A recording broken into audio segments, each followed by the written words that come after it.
अस्सलाम वालेकुम नाज़रीन, आप देख रहे हैं प्रोग्राम गौहर के साथ और मैं हूं आपका मेज़बान गौहर भट्ट। आज के प्रोग्राम में हम डिस्कस करेंगे कि वज़ीर-ए-आज़म शहबाज शरीफ का दौरा मिस्र, जिसमें उनकी तुर्किया और ईरान के सदूर के साथ बड़ी अहम मुलाकातें हुई हैं। साथ ही साथ जब वज़ीर-ए-आज़म वापस आए हैं तो उनकी मौलाना फजल रहमान के साथ एक अहम मुलाकात हुई है। क्या सारे मामला तय पा गए हैं? जबकि एक और बहुत अहम मुलाकात हुई है अली मीन गंडापुर और वज़ीर दाखिला मोहसिन नकवी के दरमियान। तो इन मुलाकातों में क्या मामला तय पाए हैं, इन सारी बात करेंगे। हमारे साथ स्टूडियोज में मौजूद हैं जनाब खालिद फरूकी साहब, जनाब सईद चौधरी साहब, जनाब नूरुल्लाह साहब, जबकि हमारे साथ टेलीफोन लाइन पर मौजूद होंगे जवाद फैज साहब। चारों बहुत सीनियर सहाफ़ी और तजिया नगार हैं। जनाब खालिद फरूकी साहब, पहले बात करते हैं जो मिस्र में दौरा हुआ, मिस्र का दौरा किया वज़ीर-ए-आज़म पाकिस्तान ने और बड़ी अहम मुलाकातें हैं तुर्की और ईरान के सदूर के साथ हुई। इसकी ज़रा थोड़ी सी तफसीलात और अहमियत मैं चाहता हूँ कि आप नाज़रीन को बता दें। देखिए गौर, ये तो दौरा तो ज़ाहिर है जो भी प्राइम मिनिस्टर का होता है बहुत अहमियत का हामिल होता है। जिस भी किसी दूसरे मुल्क से मिले उसमें पाकिस्तान का मुफाद और हर प्राइम मिनिस्टर ये है अपने मुल्क के मुफाद को देखता है। ये D8 कॉन्फ्रेंस जो है ये बड़ी इम्पॉर्टेंट एक फोरम है। इसमें 8-9 मुसलमान ममालिक हैं।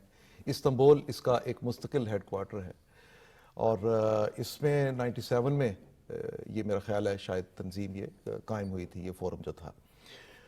इसमें अब जो ममालिक हैं इस पर अगर आप गौर करेंगे तो इसमें पाकिस्तान है, इस रीजन में बांग्लादेश हमारा बरादर, हमसाया, दोस्त और जिगर जानी मुल्क जी। वो है। और हमेशा पाकिस्तान का बांग्लादेश के अवाम के साथ मगरबी पाकिस्तान, मशरकी पाकिस्तान के वक्त से और अब भी एक ताल्लुक जो है वो एक भाइयों जैसा ताल्लुक बिल्कुल है। मौजूद है। उसमें कहीं रखना आ गया, कहीं रुकावट आ गई, तो ये एक गैर मुस्तकिल चीज़ थी। मुस्तकिल एलिमेंट इसका पाकिस्तान और बांग्लादेश का ये है कि हम दो भाई हैं। बिल्कुल ठीक बात। अच्छा, बांग्लादेश इसमें हमारे रीजन में है। फिर मिस्र जो जहाँ पे ये इजलास हुआ, तुर्की है, मलेशिया और इंडोनेशिया है और नाइजेरिया और शायद एक मुल्क और भी हो, 8 ममालिक जो हैं। और नाइजेरिया इस लिहाज से कि नाइजेरिया तेल पैदा करने वाले मुल्कों में और जो तेज़ी से तरक्की करती मईशतें हैं उनमें से एक है। तुर्की जो इस्लामी ममालिक हैं, जो बहुत तरक्की याफ्ता ममालिक इस्लामी ब्लॉक में जो हैं, उनमें तुर्की, मलेशिया और इंडोनेशिया टेक्नोलॉजी के एतबार से भी ये तीनों कंट्रीज़ जो हैं ये बड़े हैं। और पाकिस्तान के खुशकिस्मती ये है कि इनमें से तमाम ममालिक जितने हैं, हर मुल्क के साथ पाकिस्तान के ताल्लुकात जो हैं बरादराना भी हैं, दोस्ताना भी हैं। और पाकिस्तानियों की एक बड़ी तादाद या तो वहाँ पे रहती है या फिर यह है कि वो पाकिस्तानी वर्कर वहाँ पे जाते हैं। और दूसरी बात यह है कि पाकिस्तानियों को आना जाना लगा रहता है। ये इन ममालिक के साथ है। अब ये फोरम जो है बुनियादी तौर पे इसका साथ मकसद ये होता है कि आप जो डेवलपिंग कंट्रीज़ हैं, आप अपने बाहमी ताल्लुकात को किस तरह मज़ीद बेहतर बनाएं, जिसमें सोशो इकनॉमिक जो डेवलपमेंट है ये बुनियादी तौर पे इसका एक पर्पज़ है इस तंजीम का। बिल्कुल ठीक बात। तो अब ये मकसद होता है कि आप किस तरह से आप अपने ताउन को बढ़ाएं। जिन जिन शोबों में कोई एक मुल्क एक्सपर्टी रखता है या खसूसियत है उसकी, वो किस तरह से दूसरे मुल्क के लिए मदद कर सकता है। तो मेरा ख्याल है कि इसमें पाकिस्तान के लिए तो बहुत मददगार जो ममालिक हो सकते हैं सभी हैं, लेकिन बांग्लादेश अब नए तरीके से अगर हम देखें तो बांग्लादेश जो है ये टेक्सटाइल की सनत में इसने बड़ी तरक्की की है। और हम जानते हैं कि अमेरिका जैसे मुल्क को जो टेक्सटाइल की एक्सपोर्ट है उसमें जो मेजर कंट्रीज़ हैं, बल्कि टॉप पे जो चला गया है वो बांग्लादेश है। और पाकिस्तान से जो सबसे ज़्यादा हम ये भी जानते हैं कि जो हमारी जो कॉटन है, रॉ कॉटन जो है, इसकी एक्सपोर्ट जो है बांग्लादेश को होती है। और पाकिस्तान और बांग्लादेश का जो तजारती हुजम है इसमें मेजर चीज़ कॉटन है जो हम उनको एक्सपोर्ट करते हैं, तो पाकिस्तान की फेवर में ये चला जाता है तजारती तवाज़न जो है। पाकिस्तान इस शोबे में बांग्लादेश से बहुत मदद ले सकता है। जहाँ जहाँ उन्होंने काम किया हम उनसे देख सकते हैं कि इन्होंने तरक्की कैसे की है, हम कुछ अगर पीछे रह गए हैं तो क्यों रह गए हैं। और आप शायद जानते हैं कि बांग्लादेश में बहुत से पाकिस्तानी ऐसे हैं जिन्होंने वहाँ पे जाके अपने टेक्सटाइल यूनिट लगाए और वहाँ पे उन्होंने वहाँ की एक्सपोर्ट से उनको बढ़ाने में मदद दी। तो वो हम चीज़ें जो है बांग्लादेश से यहाँ पे सीख सकते हैं। फिर दूसरी बात यह है कि बांग्लादेश के साथ हमारे ताल्लुकात जो हैं, जो पहले से बहुत अच्छे ताल्लुकात हैं, अब ये मज़ीद इस्तेहकाम की तरफ जा रहे हैं। बल्कि मैं ये कहूँगा कि इसका एक नया दौर शुरू हुआ है।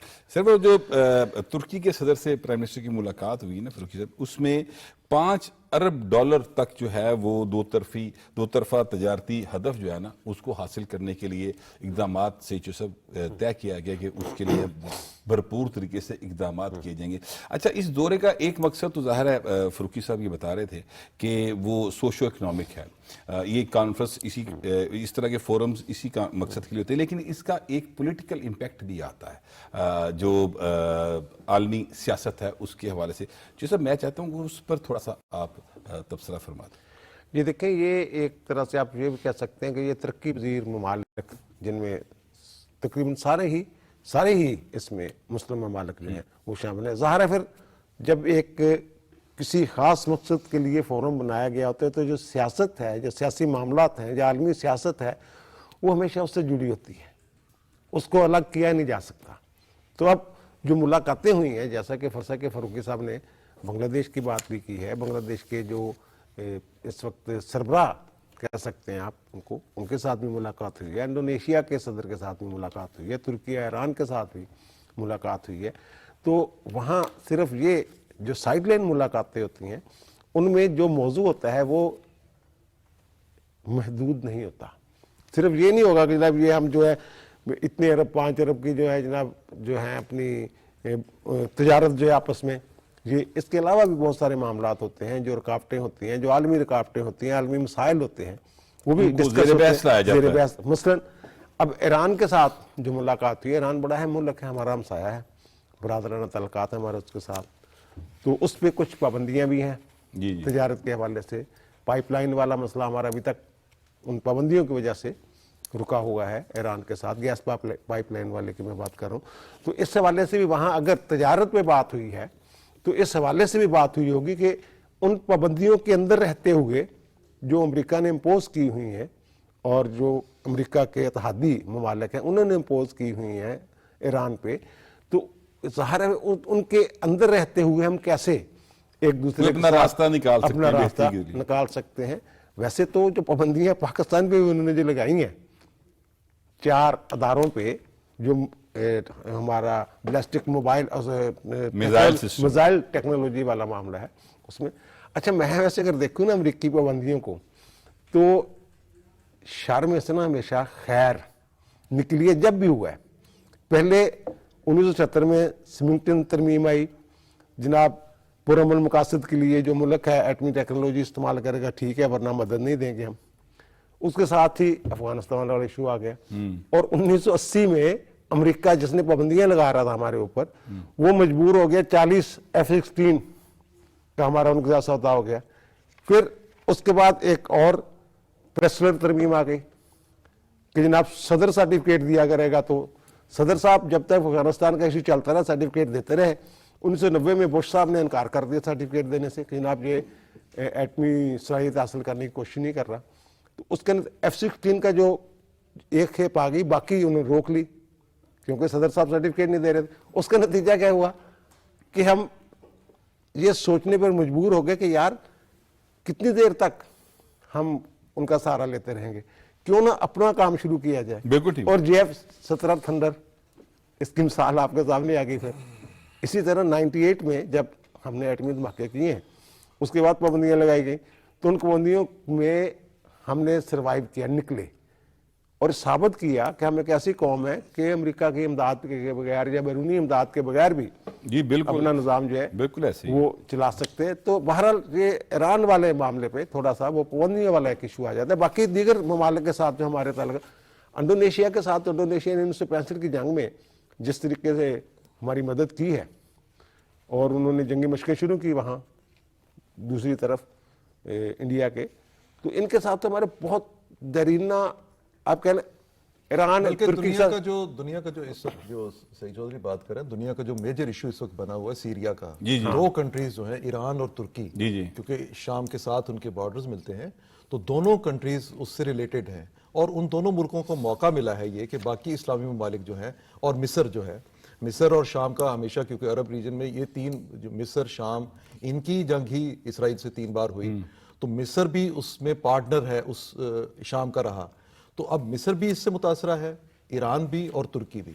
तो ये तीनों ममालिक को मौका मिला है जो बाकी ममालिक हैं। और बदकिस्मती इसमें सिर्फ यह है कि दुनिया भर में कोई मुसलमान मुल्क जो है तरक्की याफ्ता ममालिक में नहीं है, लेकिन तरक्की पजीर ममालिक जो है ये तरक्की कर सकते हैं। बल्कि हमारे वज़ीर-ए-आज़म ने तो गजा की وہاں جو صورتحال ہے جو پاکستان امداد بھیج رہا ہے ہمیشہ بہت بولڈ اس کا اسٹینڈ اس کا ذکر کیا ہے، ذکر بھی کیا یعنی اس کو اکانومی سے ہٹ کے جی جی آپ اگر دیکھیں جو جیسا آپ نے شروع میں فرمایا تھا کہ سیاسی کیا اثرات ہو سکتے ہیں، تو سیاسی طور پہ اگر ایسی باتیں وہاں ہو رہی ہیں تو اس کے ظاہر ہے پھر سیاسی اثرات بھی ہوں گے. جو سوالات وہاں اٹھائے گئے ہیں ان کے جواب بھی پوری دنیا کو دینا پڑیں گے، خاص طور پہ جو ان مظالم میں، اسرائیلی مظالم میں شریک ہیں، سپورٹ کر رہے ہیں، ان کو پھر ان کا جواب تو ڈھونڈنا پوری پڑے گا. ویسٹرن ورلڈ معاشی جی نورا صاحب آپ ایڈ کر لیں پھر میں اگلا سوال ہاں کروں. جی، معاشی پہلو تو سب سے اہم ہے ہی ہے، لیکن ان دونوں ملکوں پہ جیسے ابھی جیسے فاروقی صاحب نے ابھی دوبارہ ذکر کیا، مشرق وسطیٰ کی جو تازہ ترین صورتحال ہے وہ بڑی اہمیت کی حامل ہے. اس میں اسرائیل کی انٹری جس طرح مختلف ایریاز میں انہوں نے آگے بڑھے ہیں، وہ ان کنسرن ہے، میٹر آف کنسرن ہے تو ان تمام ممالک کے لیے جو ان کے آس پاس موجود ہیں. تو اس میں مصر بھی ہے، ایران بھی ہے، ترکی بھی ہے، اور ترکی کا اس میں بڑا بولڈ سٹانس ہمیشہ سے رہا ہے، اور ایران تو براہ راست ایک فریق کے طور پہ اس سارے معاملات میں موجود ہوتا ہے. تو میرے خیال میں یہ اس وقت بڑی اہمیت کا حامل ہے کہ پاکستان کے وزیر اعظم کا ان دونوں ملکوں کے صدور سے ملاقات اور ان معاملات پہ ڈسکشن، جبکہ پوری دنیا میں یہ ایک ایشو ہے.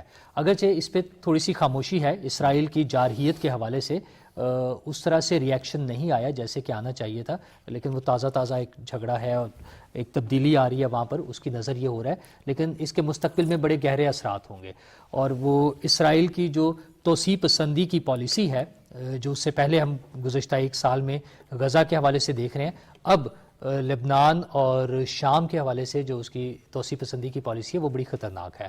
اس میں ان ممالک کے کنسرن میں ان کے ساتھ ملاقات، پاکستان کے وزیر اعظم کے ساتھ ملاقات، وہ بتاتی ہے کہ پاکستان ایک اہم ملک ہے اور پاکستان ان سب کے ساتھ مل کر آگے چل رہا ہے. تو گزشتہ دور حکومت میں ہم جس آئسولیشن کا شکار ہوئے تھے، دنیا سے کٹ کر سائڈ پر ہو گئے تھے، پاکستان اب اس میں مین سٹریم رول پلے کر رہا ہے، پاکستان ان کے ساتھ ہے، اور یہ دونوں ملاقاتیں بڑی اہمیت کی حامل ہے. ہاں وہ جو اکانومی کا فیکٹر ہے وہ اپنی جگہ ہے، $5 ارب کی جب ہم ٹریڈ کریں گے تو وہ انتہائی اہمیت کی حامل ہے. ہماری معاشی صورتحال کے لیے ایک ایسا ملک جب ہمیں $1 بلین کے لیے یا $2 بلین کے لیے IMF کی طرف دیکھنا پڑتا ہے، ہماری مجبوری ہے، حکومت اس کو چیزوں کو لے کر آگے چل رہی ہے، اور معاشی اشاریے جس طرح سے بہتر ہو رہے ہیں وہ تمام حکومت کی ایفرٹس کے نتیجے میں ہے. تو ایسے موقع پر اس قسم کی ٹریڈ کے جو ایگریمنٹس ہیں وہ بھی بڑی اہمیت کے حامل ہیں، اس میں چاہے بنگلہ دیش ہو چاہے ٹرکی ہو. لیکن میرے خیال میں سب سے زیادہ اہم وہ سیاسی صورتحال ہے جو مشرق وسطیٰ کی ہے، اس میں پاکستان کا بھی رول، پاکستان کے وزیر اعظم کی شمولیت اور ان سے ملاقاتیں بڑی اہمیت کی رکھتی ہیں. جواد فیض صاحب آپ کو میری آواز آ رہی ہے؟ سر جواد فیض صاحب یہ فرمائیے گا کہ آج پرائم منسٹر پاکستان کی ملاقات ہوئی ہے مولانا فضل الرحمان صاحب کے ساتھ، تو کیا سارے معاملات طے پا گئے ہیں؟ آپ کے پاس کیا اطلاع ہے سر اس حوالے سے؟ دیکھیے یہ مسئلہ بڑا بنا ہوا تھا، اور آج مولانا فضل الرحمان صاحب نے خود ہی جب میڈیا ٹاک کی تو انہوں نے کہا کہ مطمئن ہیں ہم اور 2 دن میں مثبت اس کے اثرات آ جائیں گے. تو میں نے آپ کے پروگرام میں لاسٹ ویک بھی یہ کہا تھا کہ کوئی بڑا ایشو نہیں ہے جس کو مختلف حوالوں سے پھیلانے کی کوشش کی جا رہی ہے. پھر مولانا کا قومی اسمبلی میں خطاب، پھر وفاقی وزراء کی جانب سے ملاقات، اس کے بعد آج کے اجلاس کی جو اہم بات تھی نا بھٹ صاحب وہ یہ تھی کہ جہاں حکومتی شخصیات موجود تھی وزیر اعظم کی زیر صدارت، وہاں پہ پیپلز پارٹی کی اعلیٰ قیادت بھی موجود تھی، تاکہ جو اختلافی نوٹ سامنے آ رہے تھے یا لائے جا رہے تھے یا اس پہ تبصرے ہو رہے تھے تو اس سے بہرحال تسلی اور تشفی ہو گئی. اور مولانا کے باڈی لینگویج جو کہہ رہی تھی وہ یہی تھی کہ معاملات خوش اسلوبی سے طے پا جائیں گے. اور یہ چونکہ مدارس کا مسئلہ ہے، حساس مسئلہ ہے، FATF کا معاملہ ہے، پاکستان کی معیشت کا معاملہ ہے، تو اس ساری صورتحال میں جہاں اعلیٰ اصحاب علم و دانش بیٹھے ہیں وہاں پہ یقیناً اس کا حل جو ہے وہ سامنے آ جائے گا، اور یہ آنا ہی چاہیے. اس کی وجہ پاکستان کسی بھی ایسی چیز کا متحمل اس وقت نہیں ہو سکتا جس میں کوئی اختلافی نوٹ زیادہ آئے یا سڑکوں پہ مظاہرے ہوں یا پارلیمنٹ کے اندر بھی کوئی اس حوالے سے بحث مباحثہ کیا جائے. بلکہ پاکستان کو آگے لے کے جانا، مولانا نے جس طرح پہلے بھی اپنا کردار ادا کیا 26ویں آئینی ترمیم کے موقع پر، اور اب بھی وہ کرنا چاہتے ہیں. اور آج کی ملاقات بہرحال انتہائی مثبت رہی ہے، اور وزیر اعظم کا خود مولانا کو فون کر کے بلانا، دعوت دینا، مسائل کے حل کی کوشش کرنا، یہ بہت خوش آئند ہے. اور اس سے جو لوگ یہ چاہ رہے تھے یا جو دشمن یہ چاہ رہا تھا या जो साजिशी ये चाह रहे थे कि इस मामले को हवा दी जाए, चिंगारी फेंकी जाए, लगाई जाए और खुदा न खास्ता ये कोई आग आ जाए, भड़क उठे और सड़कों पे मामला आ जाए, मदारस के तलबा आ जाए, उस तरफ हम नहीं जा रहे। और मैं समझता हूँ कि इस हवाले से तमाम जो मसालिक है, मकातीब फिक्र है, उनके उलमाए किराम और जो मदारस के और जामियात के जो मुंतज़मीन हैं, उन्होंने भी इसमें बैठ के 2 दिन मशावरत की है और पाकिस्तान को सामने रखा है, स्टेट को सामने रखा है और कोशिश यही की है कि मामला जो है खुश उसलूबी से तय पा जाए। जी फरूकी साहब, आपने सुना जिस तरीके से जनाब जवाद फैज साहब बता रहे थे, तो अब वो साजिशी नासर तो नाकाम हो गए ना। चाह रहे थे कि यहाँ पर एक नया मसला पैदा हो जाए और हुकूमत और रियासत के लिए जो है मसाइल पैदा हों। नहीं, मेरे ख्याल में देखिए पॉलिटिकल गवर्नमेंट्स का यही सबसे बड़ा फ़ायदा होता है, उनमें लचक भी होती है, वो अपनी बात मनवाते भी हैं, दूसरों की मानते भी हैं। इस वक्त जो सबसे मैं देख रहा हूँ कि जो हुकूमत का रवैया है वो बड़ा पार्लिमानी और जमहूरी नौइयत का है। आप देखिए ना कि ना सिर्फ मदारस के इशू पर बल्कि पीटीआई के मामले पर भी किस तरह से एक बाकायदा तौर पे एक ऐसी माहौल तैयार किया जा रहा है जहाँ पे मुज़ाकरात के ज़रिए मामलात को हल किया जा सके। मौलाना फजलुर रहमान बहुत सीजनड पॉलिटिशियन हैं और बहुत समझदार हैं, सूझबूझ है उनकी सियासी तौर पे, वो बड़ी वज़नदार शख्सियत भी हैं और उनकी बातें जो है उनमें वज़न भी होता है। जिस इशू पे वो इस वक्त हुकूमत से बात कर रहे हैं, इस इशू पे कुछ मामलात ऐसे आते हैं जो रियासत पाकिस्तान को दरपेश है। बेसिकली समझने की बात यह है कि ये मदारस वाला जो मामला है जो तय हो चुका था और अब भी आलमोस्ट तय ही है, वहाँ पे हमारे मसाइल क्या हैं? मसाइल हमारे ये हैं कि बाज़ आलमी ताकतें जो हैं वो कोई ना कोई जवाब तलाश करके पाकिस्तान के लिए मसाइल पैदा कर देती हैं। सो उन मसाइल को सामने रखना और उनके पे गौर करना और उनको हल करना, ये सभी की जिम्मेदारी है। रियासत बुनियादी तौर पे अपने उन मुफादात को देखती है जहाँ पे उसको नुकसान ना पहुँचे। यानी आप देखें ना कि हमारे उन मामलात में भी मुदाखलत करने की कोशिश की गई है जो बिल्कुल किसी भी मुल्क के दाखिली मामलात होते हैं। अमेरिका जैसा मुल्क उठता है वो कभी ह्यूमन राइट्स के इशू पर, कभी मजहब के इशू पर, कभी अकलियतों के मामले पे, कभी दूसरे तीसरे मामले पे आके कोई ना कोई दरअंदाजी करता है। अच्छा, अमेरिका ने अपना ये हक बना रखा है, वो सिर्फ पाकिस्तान के बारे में ऐसा नहीं करता, वो चाइना के बारे में भी ऐसा कर देता है। जैसे चाइना जैसा एक मजबूत मुल्क जो है उसके बारे में करता है। पाकिस्तान को अलबत्ता ये है कि बहुत सारी चीज़ों का ख्याल रखना पड़ता है। पाकिस्तान के साथ जैसे अभी सईद चौधरी वो जिक्र कर रहे थे कि ये कभी सविंगटन तरमीम आ गई, कभी प्रेसलर आ गई, तो ये क्यों आई? इसलिए कि वो उस वक्त पाकिस्तान पे दबाव डालना मकसद था। अब जैसे फेटफ का इशू आया था तो क्यों आया? हमारे उन मामलात में मुदाखलत की गई जहाँ पे रियासतें आमतौर पे मुदाखलत नहीं करने देती। तो यहाँ पे कुछ रिजर्वेशंस हुकूमत की भी हैं, उन पे मेरे अपने ख्याल के मुताबिक मौलाना फजलुर रहमान साहब को भी जब उन्होंने आगाह किया होगा तो चीज़ें जो हमारे सामने 2-3 दिन में आएंगी वो वाजे हो जाएंगी। उसमें मेरा ये ख्याल है कि फजलुर रहमान साहब, क्योंकि आपको पता है कश्मीर कमेटी के चेयरमैन रहे हैं, फिर पार्लियामेंटेरियन हैं, उनको पता है दबाव कहाँ कहाँ से आता है और वो एक मुहिब वतन सियासतदान है और वो ये कोई मुश्किल नहीं पैदा होने देंगे। जहाँ कहीं किसी जगह पे कोई ऐसा अमेंडमेंट की ज़रूरत पड़ती है, बिल ये नोटिफिकेशन हो जाता है, तब भी उसके बाद भी कोई ऐसे किसी के रिजर्वेशन दूर करने की ज़रूरत पड़ती है, हो सकती है। लेकिन ये बड़ी अच्छी बात है कि इस मामले को अच्छे तरीके से तय किया जा रहा है। फजलुर रहमान साहब हुकूमत के इत्तेहादी हैं और अगर अभी वो इत्तेहादी नहीं है, नहीं हुकूमत के इत्तेहादी हैं। देखिए मैं इस सेंस में कहता हूं आपकी अप्रोच इत्तेहादियों वाली होती है, आप मामला को चलाना चाहते हैं, पॉजिटिव अप्रोच। 26वीं आईनी तरमीम में वो आपके इत्तेहादी, हुकूमत के इत्तेहादी थे ना।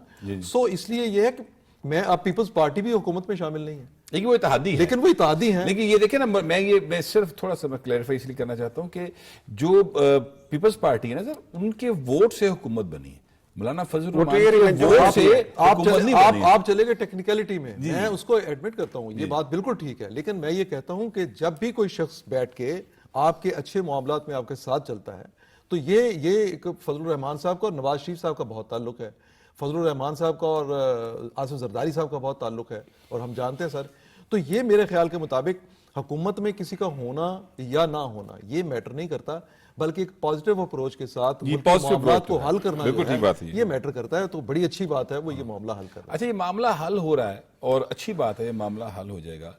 जो साजिशी अनासर है उनकी उम्मीदों पर पानी फिर जाएगा। लेकिन ये पॉजिटिव जो थिंकिंग है मौलाना साहब की, ये अभी बात हुई तो मेरे ज़हन में यूं ही ख्याल आया कि क्या ये बाकायदा इत्तेहादी बन सकते?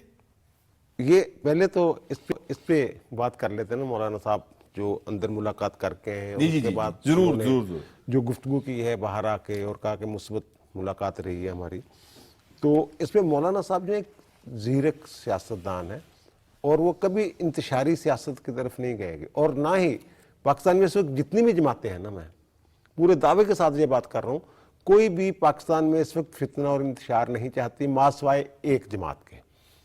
और वो जो बाहर बैठ के पाबंदियों पे खुशियां मना रहे हैं, इनके जो कज़न हैं और वो इनके स्पोक्स पर्सन है यूएस में बरकी साहब, सज्जाद बरकी, उन्होंने जिस तरह ट्वीट्स किए हैं, मौलाना से तो नहीं रखी जा सकती उनकी सियासत से। उनकी पूरा ट्रैक रिकॉर्ड है उनका, जी, बिल्कुल ठीक बात। जो भी देख ले। और दूसरी जो बात है इत्तेहादी होने वाली, मौलाना साहब मेरा नहीं ख्याल कि इत्तेहाद बाकायदा बाज़ाब्ता तौर पर ट्रेजरी बेंचों में बैठेंगे। ये मे भी हो सकता है हुकूमत की जी ख्वाहिश हो, लेकिन मौलाना साहब यहाँ रहते हुए भी एक मुस्बत किरदार सियासत में, पार्लिमानी सियासत में अदा कर सकते। 26 में आईनी तरमीम के हवाले से उन्होंने मुस्बत किरदार अदा किया, बिल्कुल ठीक इसमें कोई शक नहीं है। हाँ। अगर ट्रेजरी बेंचों में बैठ के वो अपने आप को मेरे ख्याल पाबंद नहीं करना चाहेंगे सरकारी पॉलिसियों का, वो इस तरह की सियासत के भी कायल नहीं है कि जनाब हुकूमत में शामिल हो गए, बाद में धमकी दी और धमकी दे के अपना ब्लैकमेल करना शुरू कर दिया। इस तरह की सियासत के वो मौलाना साहब जो है वो कायल नहीं है। और दूसरा जो मुलाकात के हवाले से जो दूसरा मदारस का ग्रुप है, मदारस तंजीमात का, ताहिर अशरफी साहब, उन्होंने भी एक प्रेस कॉन्फ्रेंस की है। तो जब प्रेस कॉन्फ्रेंस शुरू हुई, तासर ये था कि शायद में भी ये मुलाकात के हवाले से इस मुलाकात में किए गए मामलात को रद्द कर दें या कुछ, लेकिन उन्होंने भी बड़ा अच्छा जेस्चर दिया है। उन्होंने ये कहा है कि जनाब अगर हुकूमत ये चाहती है कि मदारस तंजीमात जो हैं ये उनके ताबे आ जाए, वजारत सनत के ताबे आ जाए, तो कानून साजी कर ले, हमें कोई एतराज़ नहीं। लेकिन उन्होंने साथ ही एक मुतालबा किया है कि जो मदारस महकमा तालीम के अंदर बोर्ड बन गए हुए हैं, मदारस बोर्ड, और 18,000 के करीब मेरे ख्याल शायद में भी मदारस जो हैं वो रजिस्टर्ड हैं उनके पास, तो उनको भी इत्माद में लिया जाए। अगर दोनों ग्रुप बैठ के, ये इख्तलाफ तो पुराना चला आ रहा है जी जी, इन ग्रुपों के, मदारस के जो तंजीमात हैं उनके दरमियान, अगर दोनों ग्रुप आगे बढ़ने के लिए तैयार हैं मसालत के लिए, तो मेरा नहीं ख्याल कोई इस हवाले से कोई बड़ी मुश्किल जो है वो पेश आ सकती है। क्योंकि जो मौलाना साहब का जो बिल पास हुआ था उसमें ये इन्होंने सोसाइटीज़ एक्ट के तहत रजिस्टर करवाना था अपने आप को, उसमें आपके बजट का हिसाब भी होना है, पैसे कहाँ से आते हैं कहाँ जाते हैं, प्रोग्रेस रिपोर्ट जो है वो भी आनी है। और जो सदर साहब है उन्होंने एतराज़ किया जनाब ये महकमा तालीम के अंडर होने के, और महकमा तालीम सूबाई मामला है इस वक्त। और जैसे फारूकी साहब ने कहा कुछ आलमी ताकतें होती हैं, FATF का भी उन्होंने जिक्र जी किया, ज़ाहिर है, वो सूरत अपनी जगह इस पे तरह है। जिक्र किया। जैसे तो मैं अब- इस वक्त ना एक ब्रेक का मुझे कहा जा रहा है, तो ब्रेक लेते हैं सर, वापस आएंगे तो यहीं से प्रोग्राम को दोबारा शुरू करेंगे। फिलहाल take a break.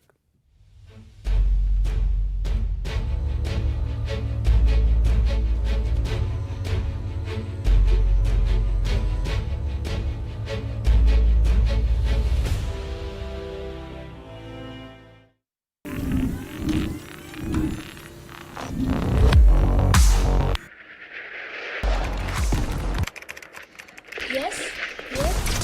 Let's go! Ahmed, Ahmed, आपकी खाला आई है बेटे, बाहर आके सलाम कर लो। अभी नहीं मम्मा।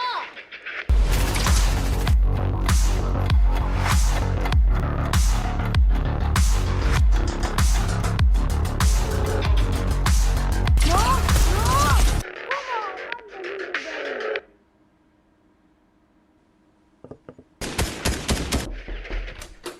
अहमद, बेटा क्या हम कुछ बात कर सकते हैं? बेटा वी हैव नोटिस आजकल आप बहुत ज़्यादा गेमिंग कर रहे हो। I know it's exciting but हम परेशान हैं। इट्स अफेक्टिंग यू, आपका मूड, आपकी नींद, आपका होमवर्क सब डिस्टर्ब हो रहे हैं। मैं खेलता रहता हूँ, मुझे इतना मजा आता है कि मुझे टाइम का पता ही नहीं चलता। ओके, तो हम कुछ और फन प्लान कर लेते हैं। Like what? How about ice cream and movie night? Yes, okay. अपने बच्चों को इंटरनेट से मुतल्लिका बातचीत के अमल में शामिल करें और उनके लिए ऑनलाइन पेरेंटल कंट्रोल्स सेट करें ताकि उससे मुमकिना नुकसानदेह स्क्रीन टाइम कम हो और आप अपने बच्चों की ज़हनी सेहत का तहफ़्फ़ुज़ भी यकीनी बना सकें। दुरुस्त हर वक्त बर वक्त।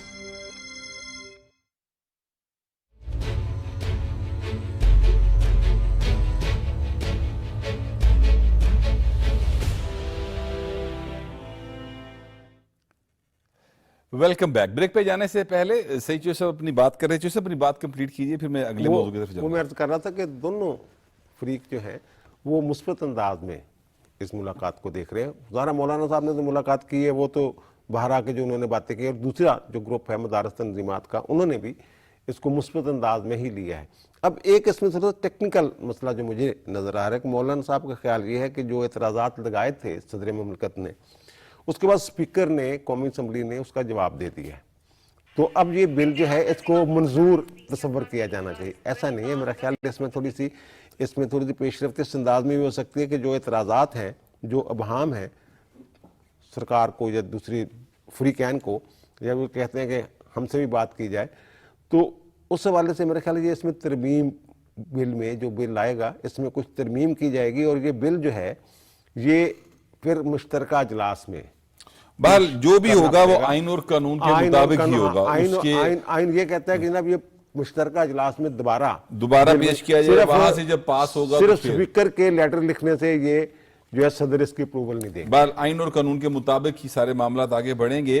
जनाब जवाद फैज साहब, आज एक और मुलाकात हुई है इस्लामाबाद में, KPK में बड़ी अहम मुलाकात हुई है, और वज़ीर आला KPK अली मीन गंडापुर और वफाकी वज़ीर दाखिला मोहसिन नकवी के दरमियान मुलाकात हुई है। वो बड़ी यानी खुशगवार माहौल में मुलाकात हुई, जबकि बयानात तो बड़े सख्त किस्म के दे रहे थे गंडापुर साहब। ये क्या वाकया हो गया? बस जी देख लीजिए, यही सूरत हाल है कि एक जानिब जो है वो बड़के हैं, धमकियां हैं, चढ़ाई है, और वज़ीर दाखिला को जिम्मेदार ठहराना है, और उसके बाद जफ्फियां भी हैं, और उसके बाद मुआनके भी हैं। मैं बहरहाल इस पे ज्यादा तबसरा इसलिए नहीं करना चाहता कि मामला एक सूबे का है, वहाँ पे अमन व अमान का है, लोगों की जानो माल के तहफ़्फ़ुज़ का है, तो उसमें बहरहाल जेस्चर अच्छा है। अगरचे PTI की जानब से तो गंडापुर साहब पे बड़ी थू हो रही है, लेकिन काश के वो भी इस मामले को समझते और वो भी इस चीज को, इसका इदराक रखें कि सूबा है, वहाँ पे उनकी हुकूमत है, वो चीफ एग्जीक्यूटिव है, लिहाजा बार बार चढ़ाइयों की बजाय उस सूबे के अंदर अगर बच्चे मर रहे हैं, अगर खवातीन शहीद हो रही हैं, अगर बूढ़े शहीद हो रहे हैं, वहाँ पे ज़राए आमदोरफ्त का मामला है, स्कूल बंद कर दिए गए हैं कि जब तक कौमी शाहराह नहीं खुलती, मेन रोड्स नहीं खुलती, तो देखिए ना तालीम का हर्ज, सेहत का मामला, अमन व अमान का इशू, फिर दुश्मन उसको बड़ी कोशिश करता रहा कि इसको फिरका वारियत की हवा बना दिया जाए, फिरका वाराना तौर पे लिया जाए, शिया सुन्नी का मामला कर दिया जाए।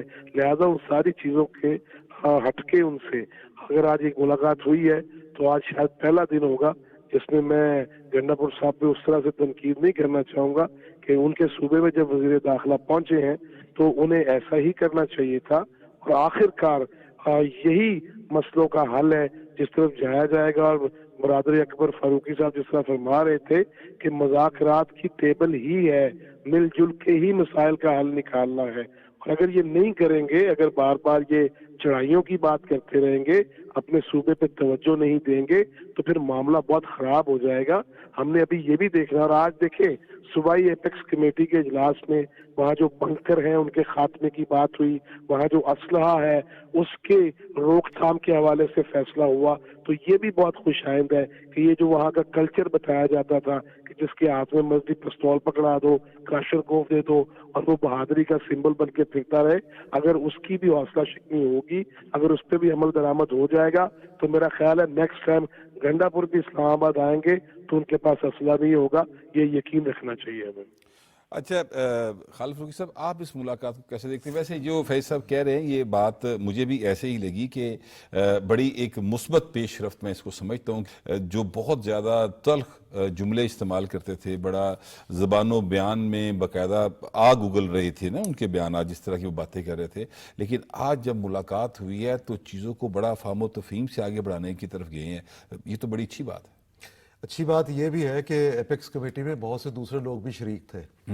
वो जहाँ पे गंडापुर साहब ने जब हल्फ लिया था तो वो आपको पता है कि मुलाकात के लिए भी गए थे, तो उस मुलाकात का बड़ी देर चर्चा रहा था कि वहाँ मामला समझाए भी गए कि ये इस वक्त सूबे को चैलेंजेस दरपेश है।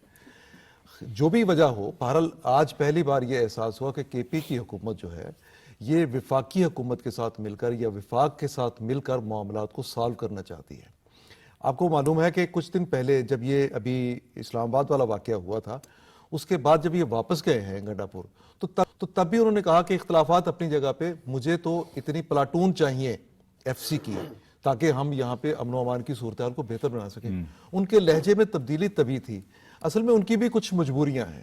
وہ مجبوریاں یہ ہیں کہ ان کو کہیں سے ان کو پریشرائز اتنا کیا جاتا ہے کہ آپ یہ سیاست میں اس طرح کی جو زبان بولیں گے تو یہ ماحول ایسا رہے گا. آپ یہ اگر یہ آپ اپنا رویہ رکھیں گے تو آپ وفاق کو اتنا تنگ کر سکیں گے. یہ چیزیں اگر کہیں کسی جگہ پہ وہ پریشر اتنا نہیں لیتے تو اس کا مطلب یہ ہے کہ وہ معاملات کو بہتر کر سکتے ہیں. دوسری بات دیکھیے گوہر، جو کے پی کی صورتحال ہے یہ بڑی پریشان کن اور بڑی تشویشناک ہے. سب سے زیادہ دہشت گردی کے جو واقعات ہوئے ہیں کے پی کے اندر ہوئے ہیں، اور جو خوارج ہیں ان کے سب سے زیادہ اٹیکس سیکیورٹی فورسز پہ وہاں پہ ہوئے ہیں.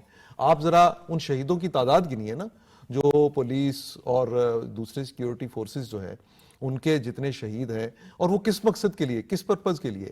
وہ صوبے کے عوام کو بچانے کے لیے، پاکستان کو بچانے کے لیے انہوں نے قربانیاں دی ہیں. ان کا کسی نہ کسی جگہ پہ تو احساس کیا جانا چاہیے تھا. اب یہ بڑی اچھی بات ہے. اور جو ان کی وزیر داخلہ کی اور گنڈا پور کی ایک ریلیشن شپ بھی پرانی، ایک دوستی کا ایک بھی حوالہ دیا جاتا ہے، وہ بھی اسی طرح کے تعلقات میں، اسی طرح کے معاملات میں وہ کام آتی ہے.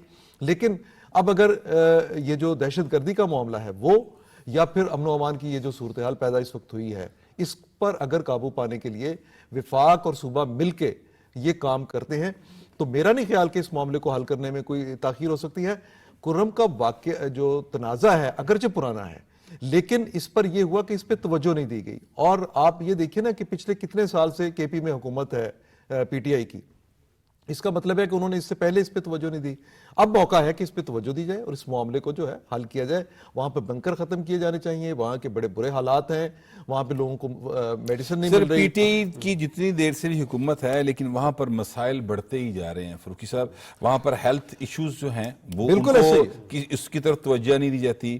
وہاں پر جو ہے ایجوکیشن کے حالات آپ دیکھ لیں کہاں چلے گئے. امن و امان کی صورتحال کیا ہے، روزگار کا معاملات وہاں پر بڑے سنجیدہ بن چکے ہیں. یہ ساری صورتحال ہے لیکن پی ٹی آئی کی اس بار تیسری دفعہ مسلسل ان کی حکومت ہے. میں سیشو صاحب آپ سے گزارش کروں کہ ابھی خالد فروخی صاحب نے کہا کہ علی مین گنڈا پور صاحب کی کچھ مجبوریاں ہیں جہاں سے ان کو پریشرائز کیا جاتا ہے.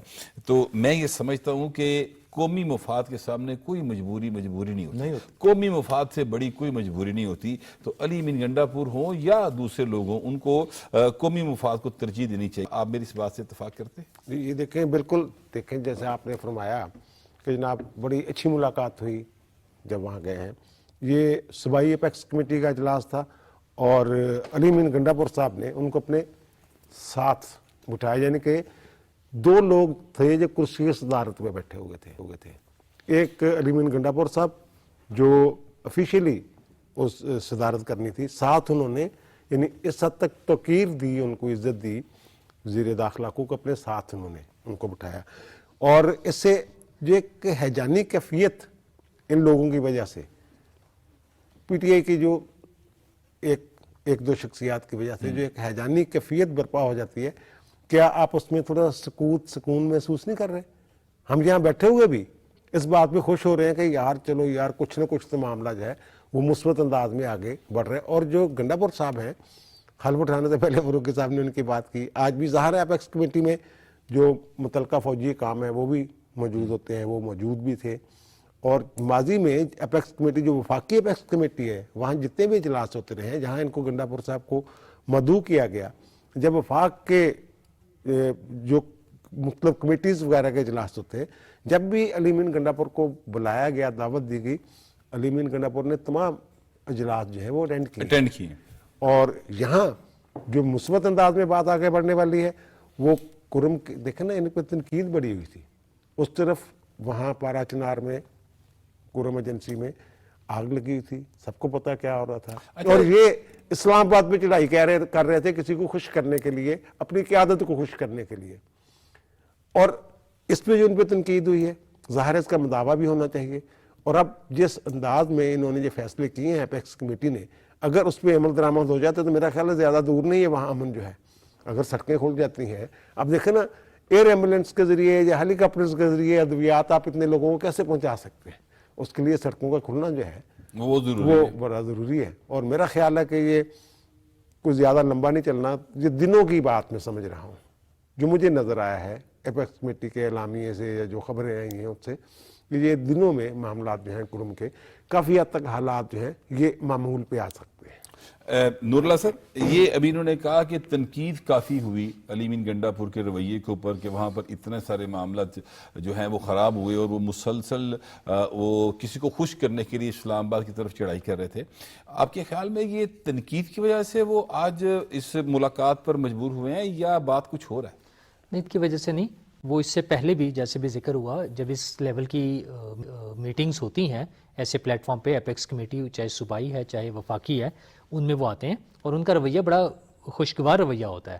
اس سے پہلے بھی جب ان کی تصاویر شائع ہوئی تھیں جس پہ بانی تحریک انصاف نے بلکہ برا منایا تھا اعلانیہ طور پہ کہ وہ کیوں خوشگوار موڈ میں ساتھ کھڑے ہیں, تو انہیں تو اچھا نہیں لگتا. علی امین گنڈا پور کا مسئلہ یہ ہے کہ وہ 2 جابز کر رہے ہیں, ایک بطور وزیر اعلیٰ کے پی اور ایک دوسری جو جاب ہے وہ بانی تحریک انصاف کے پارٹی کارکن کے طور پہ جاب کر رہے ہیں. وزیر اعلیٰ کے پی کے طور پہ جو جاب کر رہے ہیں وہ اس میں 20% تک تو ان کی پرفارمنس ٹھیک ہے کہ جب وہ بطور وزیر اعلیٰ ایپیکس کمیٹی میں یا ایسے اجلاسوں میں جاتے ہیں تو وہاں پر ان کا بڑا مثبت رویہ ہوتا ہے. لیکن عوام کی خدمت کرنا, صوبے کے لوگوں کا خیال رکھنا, ان کی صحت کے مسائل, ان کی تعلیم کے مسائل, وہاں پر امن و امان کے مسائل, ان کے حوالے سے ان کی پرفارمنس 0 ہے. نہ صرف اب پی ٹی آئی کی حکومت, تیسری حکومت یہ بنی ہے, الیکشن سے قبل جو گزشتہ حکومت تھی اس میں عموماً یہ الزام لگتا تھا کہ ان کے وزراء وہاں پر بھتہ دے رہے ہیں دہشت گردوں کو. تو اس لیول کی حکومت کے ساتھ ابھی بھی ان کے ایک رہنما شیر افضل مروت نے جب ذکر کیا کہ میں اپنے حلقے میں نہیں جا سکتا چونکہ وہاں پہ دہشت گردوں کا قبضہ ہے اس علاقے پہ, تو یہ بڑی الارمنگ سی سچویشن ہے. کاری بھی دینے کے دور میں ہوئی تھی نا, یہ خود ہی لے کر آئے نا جی, یہ بڑی الارمنگ سچویشن ہے کہ ایسے علاقے اس کے حق میں باقاعدہ انہوں نے دلائل دیے, اس کے حق میں بہت بڑی لمبی تقریریں کی. 35-40 ہزار لوگ ہیں, ان کو واپس لانا پڑے گا, ان میں 5-6 ہزار ملیٹنٹ ہیں, تو وہ کہاں جائیں؟ میں اگر اس میں عرض کروں تو آپ یہ جو نور اللہ صاحب سے آپ بات پوچھ رہے تھے, بات تو انہوں نے ہی کرنی تھی, لیکن یہ میں تھوڑا سا 2 اس میں پوائنٹ ایڈیشن کر دوں کہ 2 کل واقعات ہو, ایک واقعہ کل ہوا ہے اور ایک جس کے لیے ماحول بنا ہوا تھا. ایک تو یہ کہ علی امین گنڈا پور چارج شیٹ ہوئے ہیں کل, ٹھیک ہے, ایک پریشر ہوتا ہے انسان پر کہ میں سی ایم بھی ہوں, مجھے چارج شیٹ بھی کیا جا رہا ہے, بہت ہی کیس بھی دیکھیں اس کی نوعیت کیا ہے, جی ایچ کیو والا وہ کیس ہے. اب آپ اس میں چارج شیٹ ہو رہے ہیں اور آپ کو پتہ چل گیا کہ ریاست جو ہے وہ کسی کا خیال کیے بغیر اپنے قانون کا جو راستہ ہے اس کو اختیار کرنا چاہتی ہے اور کرے گی, ہر صورت میں کرے گی. دوسری بات یہ ہے کہ کے پی میں مکمل طور پہ ایک ماحول بن چکا ہے جس کے لیے فضل الرحمان صاحب نے بھی کہا کہ حالات ایسے ہی ہیں وہاں پہ کہ جیسے حکومت ہے ہی نہیں. گورنر جو ہے انہوں نے حکومت سے استعفے کا مطالبہ کر رکھا ہے. جی تو وہاں پہ گورنر راج کے جو امن و امان کی اور دہشت گردی کی صورتحال ہے, میں دونوں کو الگ الگ پھر بھی احتیاطاً کر رہا ہوں کہ جہاں امن و امان کی صورتحال ہے وہ الگ سے ہے, جہاں دہشت گردی کے واقعات ہیں وہ الگ سے ہیں. دونوں کی جو سنگینی ہے وہ ہر گزرتے دن کے ساتھ بڑھتی نظر آئی. تو وہاں پہ وفاق کے لیے مجبوری بن جاتی ہے کہ وہ ریاست کے نظام کو چلانے کے لیے گورنر راج جیسا اقدام کرے.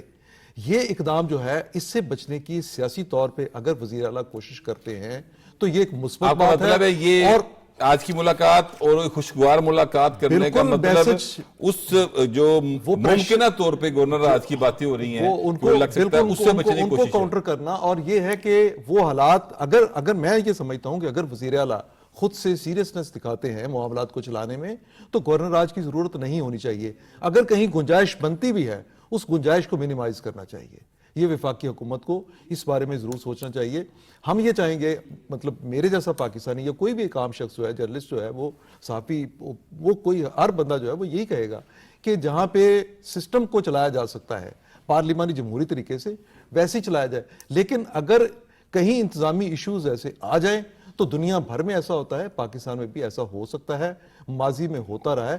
تو اس میں میرا اپنا یہ خیال ہے کہ انہوں نے جو اپنا رویہ بہتر کیا ہے اس کی ان کو سمجھ بھی آ گئی کہ یہ معاملات اس طرف جانے والے ہیں, جا سکتے ہیں, یا ان کو بالکل اپنے سر پہ یہ خدشہ محسوس ہو رہا ہے सो उन्होंने ये सारा कुछ जो कुछ अब किया है यही उन्हें पहले करना चाहिए था। बहल फरूकी साहब, वो जो अपना नूरुल्लाह साहब आप अपनी बात कंप्लीट कीजिएगा, जो आप गवर्नर राज की बात कर रहे हैं और ये बहुत सारे लोग बात कर रहे हैं कि शायद इसके कोई इम्कानात हैं और शायद कानूनी और आईनी तकाजे सारे इस वक्त जो हैं वो इस बात के मुतकाजी हैं कि हालात जो हैं कि जनाब वहाँ पर गवर्नर लगाया जा सकता है। वो अगर हुकूमत उस ऑप्शन की तरफ नहीं जाती तो ये एक अलग बात है, लेकिन गवर्नर राज या एमरजेंसी एक आईनी तरीकेकार है, ये मौजूद है। हाँ जी, बताया, माजी में भी होता रहा, ये हो सकता है। नूरुल्लाह साहब अपनी बात जरा कंप्लीट कीजिएगा। देखें, सूबे में जब हालात इस तरह से, जो भी आईनी प्रोविजंस हैं उनके मुताबिक वफाकी हुकूमत उस पर अमल कर सकती है।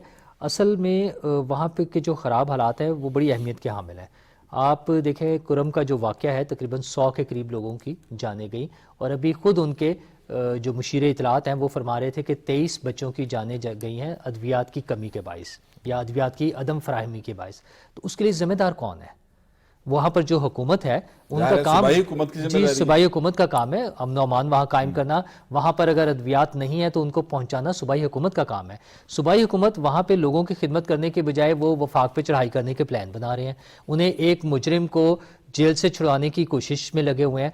मसला ये है कि सूबाई हुकूमत अपना काम करे कि उन्होंने क्या काम करना है। और दूसरा, आपने जो पहले जिक्र किया कि हुकूमत का या मुल्क के मुफाद के सामने किसी और का मुफाद ज़्यादा अहमियत का हामिल नहीं होता। तो मुल्की मुफाद में अगर 9 मई के वाक़यात में फ़र्द जुर्म आयद हो रही है किसी पर भी, वो चाहे किसी सूबे के वज़ीर आला हैं, चाहे किसी पार्टी के लीडर हैं, अगर उन पर फ़र्द जुर्म आयद हो रही है तो कानून ने अपना रास्ता लेना है। अच्छा, उस पर किसी रवैये की वजह से सही साहब, मैं आपसे ये चाहता हूँ कि ये बताइए कि जो हुकूमत और पीटीआई के दरमियान मज़ाकरात शुरू होने के या मज़ाकरात होने के कितने फीसद इम्कानात आपकी नज़र में? ये 40-60 कह लें आप। 40% हो सकते हैं, 60% नहीं हो सकते क्योंकि उसकी वजह इनका रवैया है जो जेल में साहब बैठे। ये शराइत की बुनियाद पे या ब्लैकमेल करके अगर मुज़ाकरा कहते वो नहीं होगा। प्लीज बताइए। देखिए, ये मुज़ाकरात इस वक्त भी जो हो रहे हैं ये वेल विशर्स करवा रहे हैं। वेल विशर्स वो हैं जो ये चाहते हैं कि मामलात किसी इंतहा तक ना जाएं, और उनकी भी कोशिश ये है कि कोई फैसला आने से पहले अगर कहीं पे कोई रिलीफ मिल सकता है तो मिल जाए। लेकिन फिर मैं ये बताऊं कि कुछ चीज़ें ऐसी हैं, कुछ मुकदमात ऐसे हैं जिनमें मुझे नहीं लगता कि अब कोई जो दरमियान में उनको छोड़ दिया जाए, क्योंकि किसी भी कानूनी कार्रवाई को दरमियान में छोड़ने का मकसद ये होता है कि आपने जो कुछ पहले किया, जिस बेस पे किया, वो बेसिस सारी गलत थी। बेसिस सारी गलत। हमारे प्रोग्राम मुज़ाकरात हो गया, मुज़ाकरात हो सकते हैं लेकिन सईद साहब के मुताबिक वो मुज़ाकरात जो हैं वो इस तरह से नहीं हो सकते कि जनाब आप पहले शराइत रख दिए और उसके बाद मुज़ाकरात करें। मुज़ाकरात गैर मशरूत तरीके से हो सकते हैं, ये हमारे पार्टिसिपेंट का कहना है। ये हमारा आज का प्रोग्राम था। अब आपसे मुलाकात होगी अगले हफ्ते। अल्लाह निगहबान।